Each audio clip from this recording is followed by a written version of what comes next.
예, 오늘 우리 주보 오토가 열어난 게 이해하시기 바랍니다. 오늘 말씀 제목은 이방인 구원에 쓰임 받은 바울. 오늘 우리 강단 메시지 안에는 바로 찍혀 있죠. 여러분 살아가다 보면 무슨 말을 듣거나 뭐 상황을 보면 두 가지 이런 반응이 일어나죠. 하나는 머리가 아프게 여겨질 수 있죠. 아이고 머리 아프네. 그런데 여러분이 정말 가슴이 아프게 느껴지면 여러분은 복음의 사람입니다. 아이고 저거 머리 아픈 일이고 골치 아픈 일이고 왜 저런 일이 벌어지는가. 아이고 머리가 아파. 이렇게 하면 아직도 이 종교에 빠져 있는 사람이에요. 옳고 그름의 기준에 묶여있기 때문에. 그런데 복음의 사람은 그 일을 보면서 가슴 아파하는, 참 마음이 아프는, 그 말은 그건 무슨 말이죠? 머리가 아프면 불평이 나오지만 가슴이 아프면 뭐가 나올까요? 기도가 나옵니다. 기도가 나오지요. 제가 어떤 그 글을 보고 있는 가운데 우리 사람은 살아가면서 두 가지 형태로 사는구나.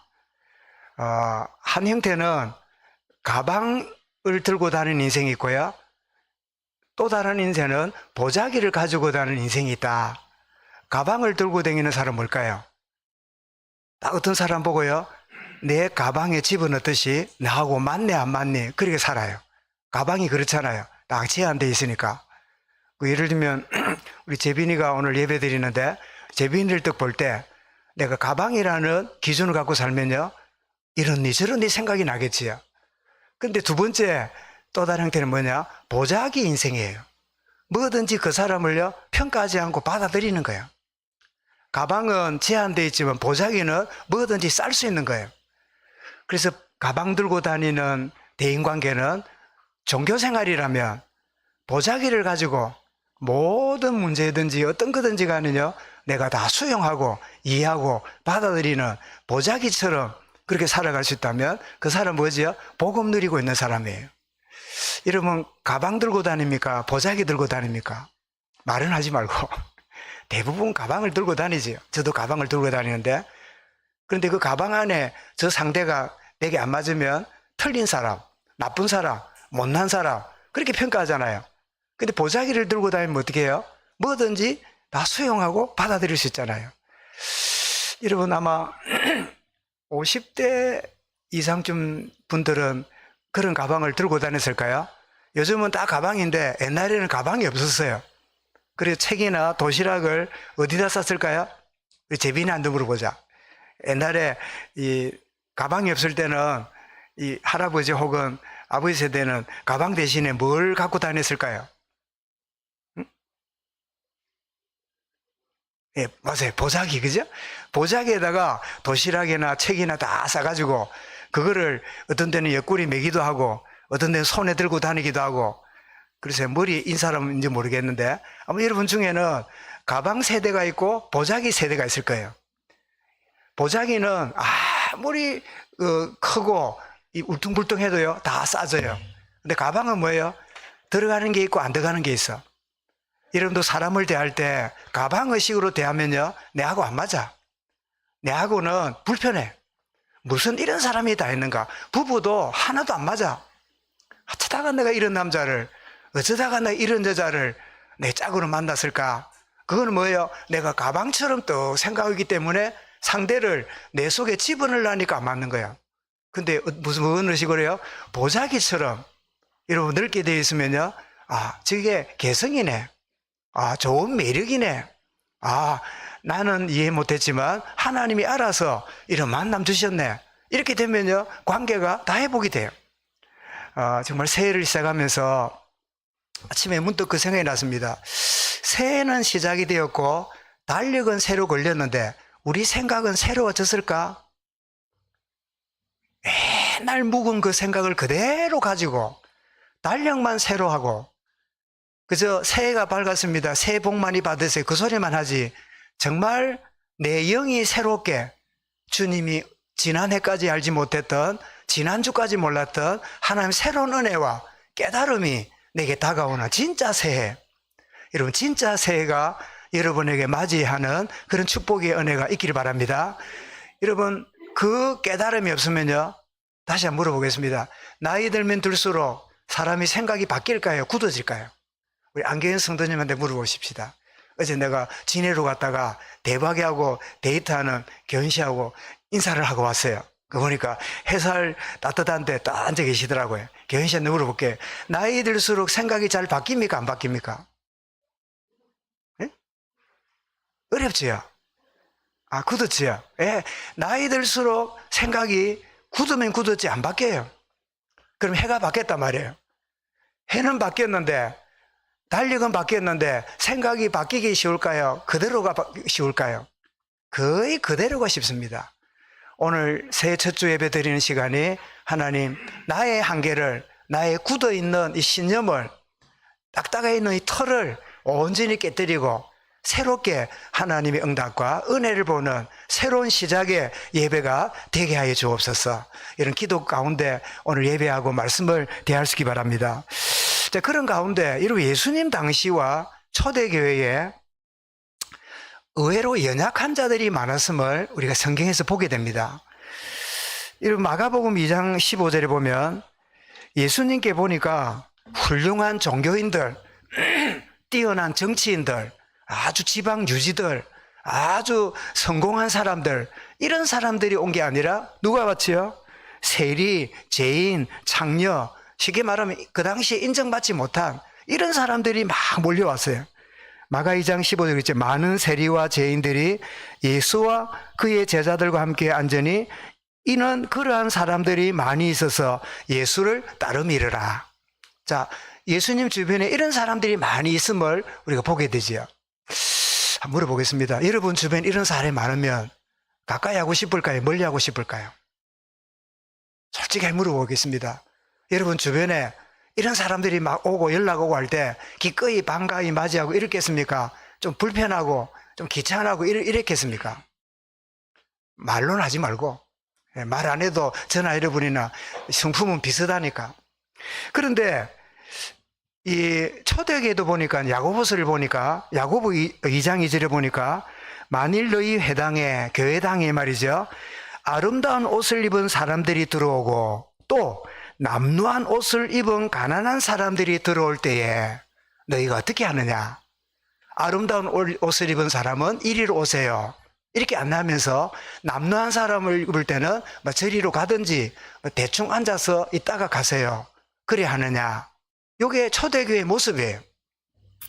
그래서 여러분, 바리새인들은 이들을 어떻게 보았을까요? 바리새인들의 눈. 바리새인들은 세리, 창녀, 죄인들은 말도 걸지 않았어요. 저들은 멸망받아야 돼. 저들은 심판받아야 돼. 저들하고 말 섞는 것 자체가요, 내가 수준 낮아지는 거야. 그리고 남루한 옷을 입은 사람들 대화하고 이런 거를요, 굉장히 불끄거리 생각하고 자기 주변에 오면 비수를 보내갖고요, 저런 사람 못 오도록. 그게 바로 바리새인들의 눈이에요. 그렇다면 여러분, 주님이 보시는 눈은 어떻게 있을까요? 바리새인들이 볼 때 저 사람 죄인이야. 바리새인에게 다가갈 수 없는 그 사람들이 예수님께로 오니 받아주시는 거야. 세상에 아름다운 옷을 입어야 어디가 끼는데 어디 낄 데가 없어요. 근데 남루한 옷을 입은 사람들이 예수 앞에 예배하러 나오는 거예요. 그럴 때 너희가 어떻게 했냐? 여러분, 이것은 오늘 우리가 보는 두 가지 눈입니다. 바리새인의 눈을 가지고 있을 수도 있고 주님의 눈으로 본으로 가질 수 있어요. 우리는 예수님 시대가 아니라 초대 시대의 말세 교회 시대입니다. 이런 교회 안에 이런 사람 저런 사람들이 나올 때 막 저런 게 왔나? 아이고 귀찮아. 아이고 짜증나. 막 저런 게 왜 그냥 있지? 이게 뭐죠? 틀린 게 아닌데 바리새인의 눈이에요. 여기저기 갈 데 없어서 교회 온 사람이라면 주님처럼 그들을요 기꺼이 형제로 받아야 돼요. 아멘. 이게 진짜 교회예요. 여기저기에서 배척당하고 오지 말라고. 제가 진주에 잠깐 미국 가기 전에 돕는다고 이랬는데 하여튼 그 한 가정이 이렇게 왔는데요, 특히 부인이 먼저 왔는데 보니까 이분이 그 진주에 있는 여러 교회들을 왔다 갔다 했어요. 그런데 와가지고 이제 말씀 운동을 하다가 들어왔는데 우리 사모가 이제 다락방 다고 이랬는데 그분이 뭐라냐? 이 교회에 오니까 오지 말란대요. 왜? 알코올 중독자라고. 여기에 가면 오지 말란다고. 정신이 이상하다고. 저기 가면 우리 교회 수준 낮다고 들어오면 안 된대. 그러니까 갈 데가 없는 중에 있는데 이 교회는 받아줘서 왔다는 거예요. 그래서 제가 생각했습니다. 오늘 초대교회와 주님의 눈을 다 잃어버린 교회들이 아닌가.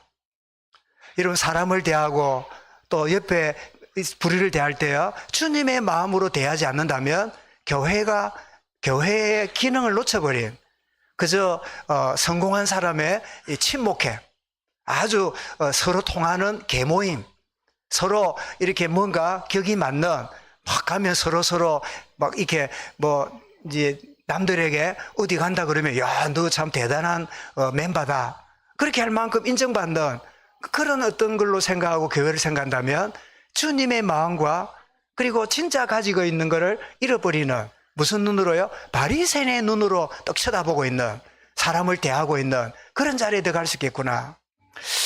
그래서 여러분, 이 바리새인의 눈은 뭐죠? 누가복음 19장 7절에 보면 무 사람이 보고 수군거려 이르되 저가 죄인의 집에 유하러 들어갔도다. 삭개오의 집에 들어갔잖아요. 세리장 집에 들어갔잖아요, 예수님이. 그러니까 이 바리새인들은 뭐예요? 수군수군해요. 저거 봐라, 저거 랍비가 아니야. 랍비는 저런 사람 밥 먹으면 안 돼. 어떻게 저 집에 들어가서 저렇게 있지? 수군거리는 거예요. 이게 뭐죠? 바리새인의 눈이에요. 그런가 하면 야고보 2장 1절부터 3절에 보니까요, 남난 옷을 입은 사람들이 들어왔는데 이들을 보고 뭐라고 하냐? 저들을 보고 차별하느니라. 이 차별하는, 이게 뭐죠? 바리새인의 눈이에요. 근데 여러분, 주님의 눈은 뭡니까? 누가복음 19장 10절에 보면 인자가 온 것은 잃어버린 자를 구원하려 함이라. 교회가 왜 있습니까? 훌륭하고 잘나고 괜찮은 사람들만 모이는 자리가 아니라 잃어버린 자들을 구원하는 이 일에 하나님이 교회를 허락하셨어요. 잃어버린 이 말은 좀 더 구체적으로 말하면요, 남들이 싫어하는, 남들이 가까이 하기 원치 않는, 자기에게 오는 것을 배척하는 그런 사람들을 구원하려고 주님이 오셨다. 이게 주님의 눈이에요. 그런가 하면 여러분, 야고보 2장에도 남나온 옷을 막 무시하고 이런 사람들을 향해서 4절 5절에 뭐라고 말씀하지요? 너희끼리 서로 차별하며 악한 생각으로 판단하는 자가 되는 것이 아니냐. 남을 차별하고 판단하고 그런 것이 아니냐. 그러면서 5절에서 이렇게 말씀합니다. 내 사랑하는 형제들아, 들을지어다. 하나님이 세상에서 가난한 자를 택하사 믿음에 부유하게 하시고 또 자기를 사랑하는 자들에게 약속하신 나라를 상속으로 받게 하지 아니하셨느냐. 이게 바로 교회가 바라보는 눈인 것을 우리가 말씀합니다. 여러분, 우리 신년 새 예배를 맞이하면서 좀 더 힘나고 뭔가 좀 격려하고 이럴 수 있지만, 아니다. 교회는 하나님 앞에 잘하는 게 아니라 바른 눈을 가져야 된다. 우리가 바리새인처럼 아무리 바르게 해도 주님의 눈을 잃어버린다면 그건 교회가 아니에요. 우리 진해 있는 만일교회가 바리새인의 눈을 가지고, 바리새인의 마음을 가지고 차별하고 평가하고 이거 머리 아프네가 아니라 가슴이 아프고 기도가 되고, 가방에 집어넣고 틀리니 맞니 옳니 그러니 이런 이야기 하는 게 아니라 보자기처럼 모든 걸 감사하는. 그래서 여러분, 말씀이 기억나죠? 사랑은 뭐를요? 허다한 허물을 덮느니라. 덮으려면 가방이 돼야 덮어요. 보자기가 돼야 덮어요. 예, 보자기가 돼야 덮어요. 그죠? 정말 이런 마음을 가지고 새롭게 시작하는, 저는 이 말씀을 전하면서 사실 저부터 너무 부끄럽고 마음이 아픕니다. 왜냐하니까 제 눈이 바리새인의 눈이에요.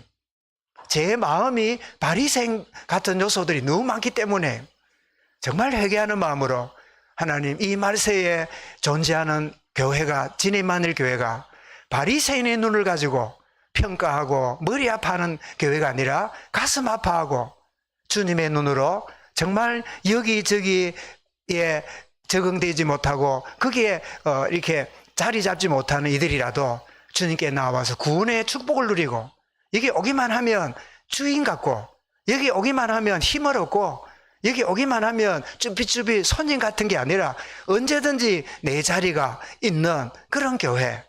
언제나 나를 기다리고 있고 언제나 나를 환영하는 그런 축복된 자리가 있는 교회가 진임하늘 교회다. 이런 마음이 새롭게 여러분 자리 잡을 수 있는 그런 응답을 누려갈 수 있도록 이 축복의 주역으로 저와 여러분이 쓰임받을 수 있도록 이런 마음을 가지고 오늘 이 한 해를 시작할 수 있기를 주의 이름으로 축원합니다. 여러분 오늘 본문은 이 종교 자기 틀에 딱 묶이면요 영적으로 우둔해요. 희한합니다. 굉장히 반듯하고 질서 있고 실수 안 하고 아주 정직하게 사는 것 같은데요 그런 사람들이 영적으로 우둔해요. 자기 이성으로 살기 때문에 자기 기준과 판단이 묶였기 때문에 영적으로 그럴 수 있다는 생각을 못해요. 아, 내 생각이 아니라 하나님은 이렇게 하시는구나 이런 여유가 없어요. 우둔하게 어디 틀에 묶였기 때문에. 이제 자주 말씀드리지요. 요즘 보니까 슬픈 일이 하나 있어요. 저는 자주는 먹지 않아도 누가 먹으면 하나 얻어먹는데 붕어빵. 붕어빵이 얼마 전까지만 해도 1,000원에 3마리를 냈어요. 그런데 몇 마리 보니까 1,000원에 몇 마리예요? 2마리예요. 슬픈 거는 세상에 3마리 2,000원이래. 요즘 이제 바뀌었어요. 그래가지고 아직까지 2마리 1,000원 하는 데를 찾아가야 되겠다. 이런 생각을 하는데 점점 없어질 것 같아요. 그래서 붕어빵 3마리가 2,000원 하는 그런 시대예요. 물어보겠습니다. 나는 붕어빵처럼 안 하고 국화빵처럼 내가 살아야지 하고 붕어빵 틀에다가 밀가루를 쫙 부어가지고 구우면 물어보겠습니다. 국화빵이 되겠다. 여전히 붕어빵이 되겠다. 무슨 빵이 나올까요? 붕어빵이 나오겠지. 재빈이 내가 하나 더 물을 냈더만, 그지? 붕어빵에 붕어들은 나 그 물을 냈더니 붕어빵 모양 빵인데 왜 붕어빵이라는 거지? 여러분 아무리 내가 생각을 뭐 이렇게 해볼래 해도요 털이 붕어빵 틀리면 붕어빵이 나와요. 하나님은 우리를요 종교인으로 그냥 열심히 내가 생각을 바꾸고 노력하고 그 정도가 아니라 나의 근본을 나의 내면을 복음은 바꾸는 작업이에요. 그래서 그리스도 안에 있는 자는 새로운 피조물이라 새로운 빵틀로 하나님 우리를 바꾸고 가시는 거예요. 그런데 그게 안 되니까 종교인들은 뭐예요? 영적으로 우둔해서요 항상 그 틀에 묶여 살아요. 그래서 유대인들이 주님을 거부하기로 인해서 복음이 이방인들에게 전거되어서 이방인들이 구원받는 역사가 일어납니다. 그런데 바울은 여전히 이런 이야기를 합니다. 그러면 유대인들이 주님을 거부했기 때문에 이방인들이 구원의 자리에 들어왔다. 그러면 이방인들이 예수 믿고 이렇게 은혜를 받고 하나님의 축복을 누린다면 유대인들이 만약에 믿음을 가지게 되면 그 누리는 축복이 얼마나 더 크겠느냐, 이 이야기를 하는 게 오늘 본문 내용이에요. 이거를 여러분 조금 좁히면요, 여러분 저도 4대쯤 있는 모태 가정에 자랐는데 제가 주님을 인격적으로 만나기 전에는요 남들이 보기에는 참 교회 잘 생기고 목사님 말 잘 듣고 주일 안 빼먹고 수요 예배도 한 번도 안 빠지고 참여하는 그런 시간을 보냈지만 주님을 인격적으로 만나기 전에는요 저는 가짜 신자였어요. 그냥 교회 다니는 하나의 형식적 신자지 주님과의 관계가 별로 없었어요. 그런데 제가 10대 후반에 주님을 인격적으로 부활의 주님 만나고 제 인생이 변화가 되었어요. 되고 나니까 주일 성수가 어려울까요? 쉬울까요? 주일 성수가 너무 쉬워요. 11조 하는 게 아까울까요? 쉬울까요? 11조 생활이 너무 즐거워요. 교회 예배 드리는 게 내 볼일 볼까? 교회 갈까? 갈등할까요? 안 할까요? 갈등도 없어요. 그 뜻이구나. 유대인이 복음을 몰라 주님 거부했지만 만약에 이들이 깨닫는다면 얼마나 더 이방인도 구원의 자리에 들어와서 이렇게 축복 누린다면 유대인이 주님께 돌아온다면 얼마나 풍성한 축복을 누릴 수 있겠느냐. 사랑하는 여러분, 혹시 모태신앙으로 오래 믿는데도 변화가 없다, 여러분에게는 어느 날 깨닫는 순간에 정말 미안합니다, 영적 대박이 일어나는 좋은 조건을 여러분이 가지고 있음을 믿으시기 바랍니다. 예. 모태신앙은 아멘 별로 안 하노. 모태신앙 아멘 해야 돼. 그지? 왜? 몰랐는데, 모르고 억지로 했는데, 진짜 깨닫고 나니까, 이게 보니까 너무 좋은 길이야. 부모님의 잔소리가, 내 주변에 윽박 지르는 그게, 억지로 교회 가자고 한 그게, 나를 얼마나 축복의 걸음으로 이끄셨는가를, 진짜 주님을 알고 나니까 너무 고마운 거예요. 그때부터 뭐가 돼요? 효자가 되고 효녀가 돼요. 저부터 그랬거든요. 깨닫기 전에는 귀찮고 잔소리 같고 윽박 지르는 것 같고 종교 자유를 박탈하는 것 같고 그렇게 지냈는데 깨닫고 나니까 나를 끌어준 게 얼마나 감사해요. 그래서 제가 가끔 말씀드리죠. 우리 몇 주 계속 예배 승리하고 있는 민경이가 기특한데, 민경이 완두콩 알지요? 밥에 넣는 그 연두색 있잖아요. 한번 물어볼게요. 완두콩이 껍질부터 생길까요? 알맹이부터 생길까요? 표정이 심각하면 안 되는데, 껍질부터 생길까? 알맹이부터 생길까? 우리 지혜한테 물어보자. 서울 아가씨 진희한테. 껍질부터 생기지요? 만약에 알맹이부터 생기면 어찌 될까요? 그러면 다 떨어지지 뭐. 그럼 완두콩이 안 되잖아요. 무슨 말입니까? 못 깨달아도 누가 하라면 따라하면 돼요. 일종의 종교성이지요. 그런데 어느 날 그 안에 뭐가 들어요? 알맹이가 들어와요. 그런 의미에서 평식 필요 없다, 이런 거 필요 없다, 네 마음대로 하고 싶은 대로 해라, 그 이야기도 바른 복음이 아니에요. 경건은 범사에 뭐라고 유익이 있다 그랬지요. 내가 잘 몰라도, 내가 별로 안 내켜도 누가 예배하자 하면, 누가 이렇게 하자 하면 그렇게 인도받다 보면요, 그 속에 하나님의 은혜가 임해요. 그래서 완두콩은 껍질부터 생깁니다. 그래야 알맹이가 생길 거 아니에요. 그 재빈이도 엄마가 가자 할 때 오늘 잘 왔어. 그래서 껍질만 생긴 것 같아도요, 그 속에 뭐가 생겨요? 믿음이 자리 잡는 거예요. 그죠? 그래서 이 내용과 형식이 분리될 수 없어요. 항상 함께 간다는 걸 알게 되지요. 어쨌든 이 유대인들이 주님을 거부했다고 영원히 버린 게 아니다. 그들이 깨닫고 돌아온다면 이방인인 우리가 누리는 축복보다 훨씬 더 크게 누린다. 그 이야기가 오늘 본문인데, 여러분 은혜를 모름으로 영적으로 우둔해진 종교인들 7절부터 10절 말씀하는데요, 이스라엘은 종교적 열심으로 열심히 했는데 어렵게 되지 못하고 영적으로 우둔한 자리에 빠지게 되지요. 바울도 이사야가 이 점을 예언했다고 인용합니다. 이사야 29장 10절이죠. 여호와께서 깊이 잠들게 하는 영을 너희에게 부어주사 너희 눈을 감게 하였으니 그가 선지자들과 너희 지도자인 선지자들을 덮으셨음이라. 예수님도 이사야의 일을 인용해서 들어도 듣지 못하고 보아도 보지 못하고 이렇게 그들의 모습을 인용을 하시고 그렇게 예언까지 했어요. 여러분, 다윗도 영적으로 우둔한 이들은 받아놓은 밥상이 올무가 되고 덫이 되고 거치는 것이 된다고, 그렇게 다윗도 시편 69편 22절에서 말씀을 인용했어요. 그러니까 영적으로 우둔해지면요, 자기 노력을 합니다. 자기 수준으로 예를 씁니다. 자기의 최선으로 막 신앙생활을 해보려고 합니다. 아주 선한 의도지요. 그런데 결국은 자기 노력으로 힘쓰지만은 하나님의 은혜의 이 원리를, 뜻을 거부하니까 불순종의 사람이 돼요.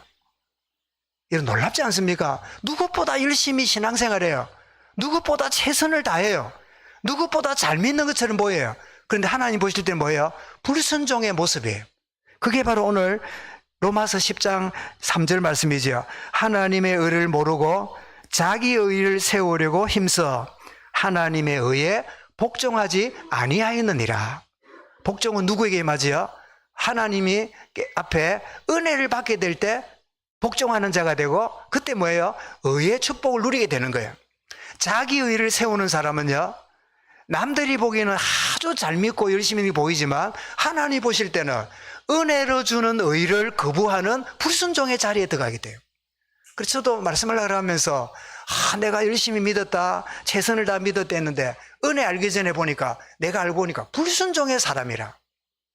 내가 남 보기에는 열심히 지냈는데, 그래서 이런 누가복음 15장에 보면 한번 물어보겠습니다. 큰아들은 아버지를 잘 두고 집을 나간 적이 없잖아요. 탕자는 집을 떠났잖아요. 그러면 물어보겠습니다. 누가 효자입니까? 예? 누가 효자입니까? 큰아들입니까? 작은아들입니까? 너무 쉬워서 대답하기 싫지요?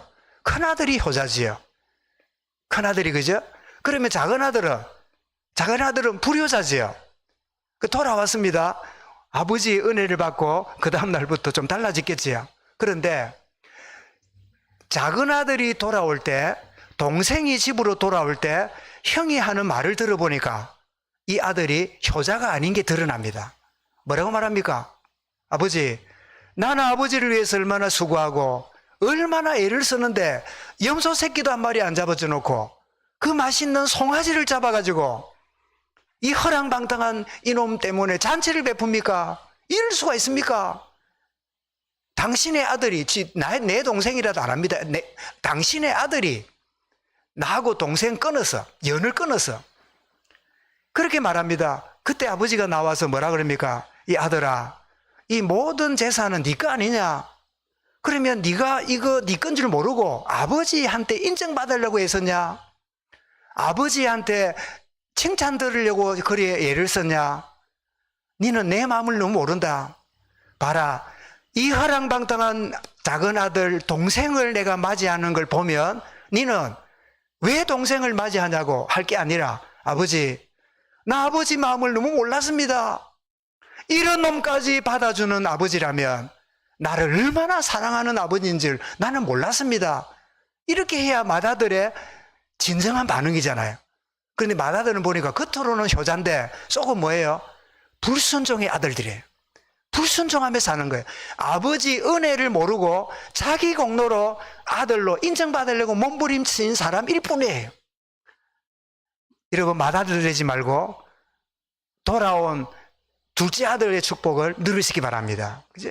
그래서 이 두 아들의 비유는 탕자 이야기가 아니고 두 아들의 비유예요. 탕자라 할지라도 돌아오는 아들, 집에 있지만은 깨닫지 못하는 종교성에 빠져있는 맏아들, 유대인들을 비유하는 거예요. 이런 자가 되면 안 된다. 남이 볼 때는 열심을 다하고 하지만 결국은 뭐예요? 집에 앉아서 한 번도 아버지 말을 노한 적도 없고 한 번도 불순종한 적도 없는데 실제로 보니까요, 그 자기의로 아버지께 인정받고 산다는 점에서는 뭐지요? 불순종의 아들로 살고 있는 거예요. 누가요? 맏아들이. 둘째 아들은 삶이 무너졌지만 그는 은혜를 깨닫고 돌아온 아들이에요. 그런데 이 큰아들은 한 번도 물어본 적이 없으니까요, 자기의로 자기 노력으로 얼마든지 살 수 있다고 생각하면서 아버지의 사랑과 의를 모르는 불순종 가운데 있는 자리에 있다. 그게 바울의 로마 10장 3절에 말씀하는 거예요. 여러분, 역설적으로 유대인들이 무너짐으로 인해서 역설적인 하나님의 은혜가 풍성히 나타났는데 그게 뭐지요? 그들의 넘어짐으로 구원이 이방인에게 이르게 되었다는 거예요. 그게 11절이지요.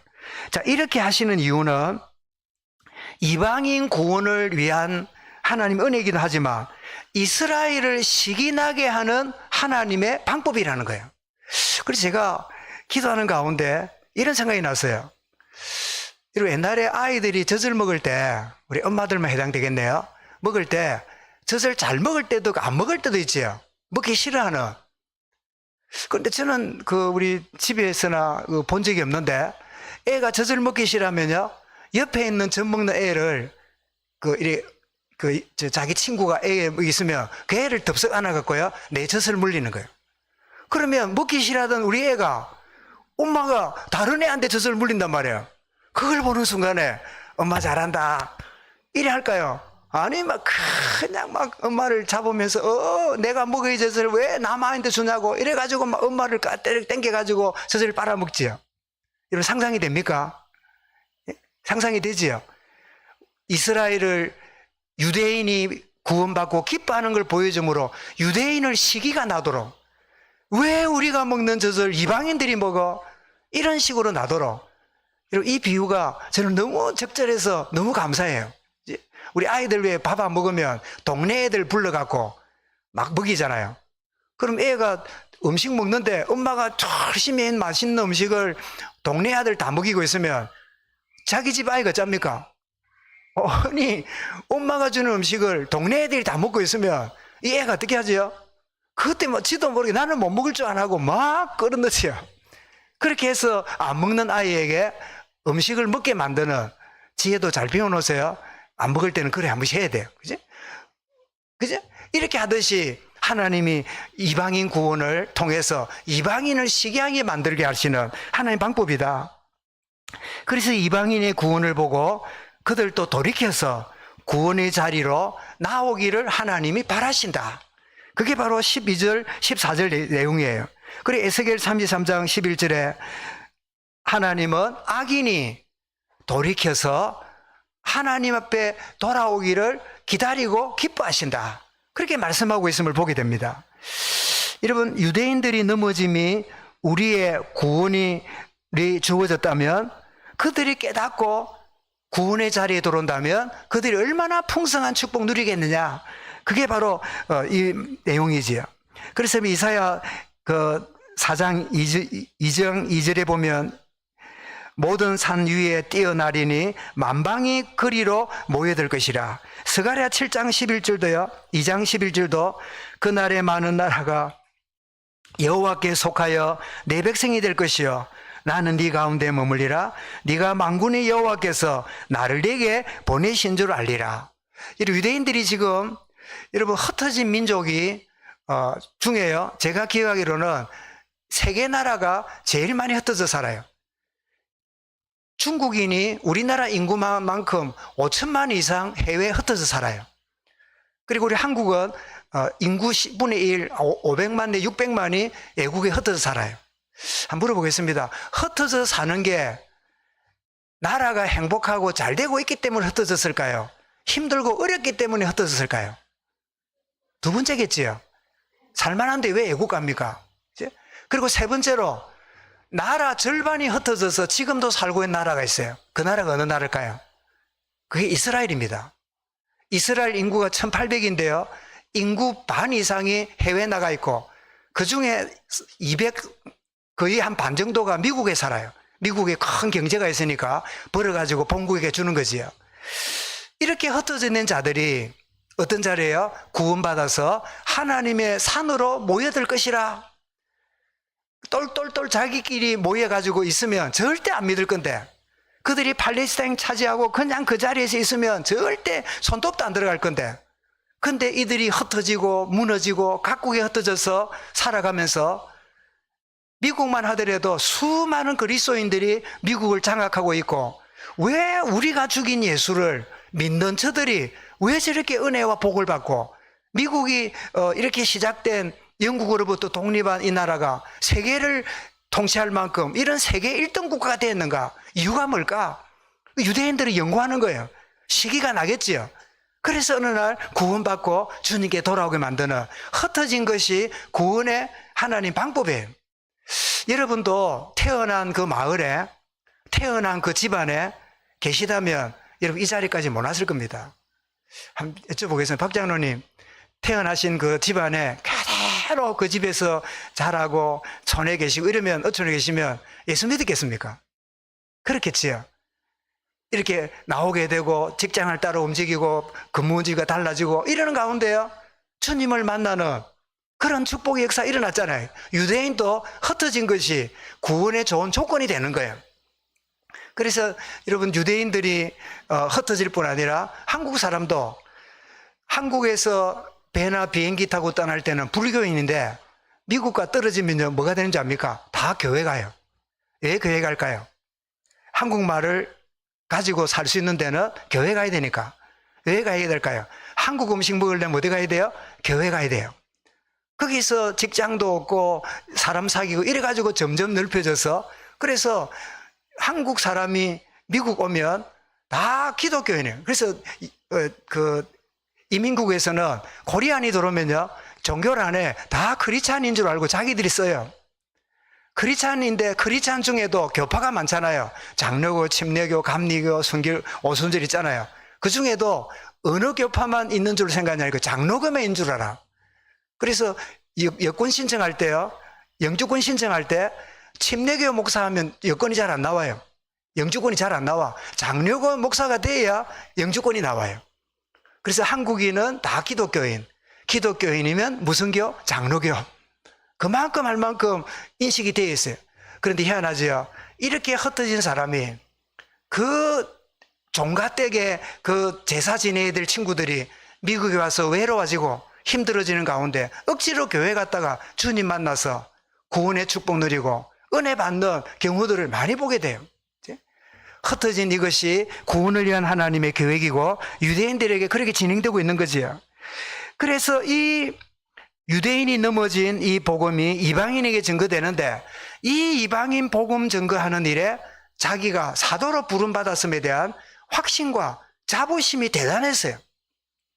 이방인 구원에 쓰임받은 전도자 바울을 보는데요, 이런 다메섹 가는 길에서 회심하고 사명을 받았잖아요. 사도행전 9장 15절에 너는 나의 택한 그릇이라. 그래서 이방인 구원을 위해서 전도자로 생을 들이지요. 그 사도행전 13장, 15장, 18장, 그 갈라디아 2장 8절에 보면 바울은 이렇게 말합니다. 베드로가 할례 받은 사람, 유대인의 사도였다면 나는 이방인의 사도로 부름받은 걸 하나님께 감사한다. 이렇게 얘기할 만큼 이방인의 사도가 된 것을 자랑스럽게 생각했어요. 심지어 이방인에게 복음 증거하는 걸 영광스럽게 여겼는데 감옥에 갇히는 것조차도 그는 감사하고 기뻐했어요. 에베소 3장 1절에 그랬죠.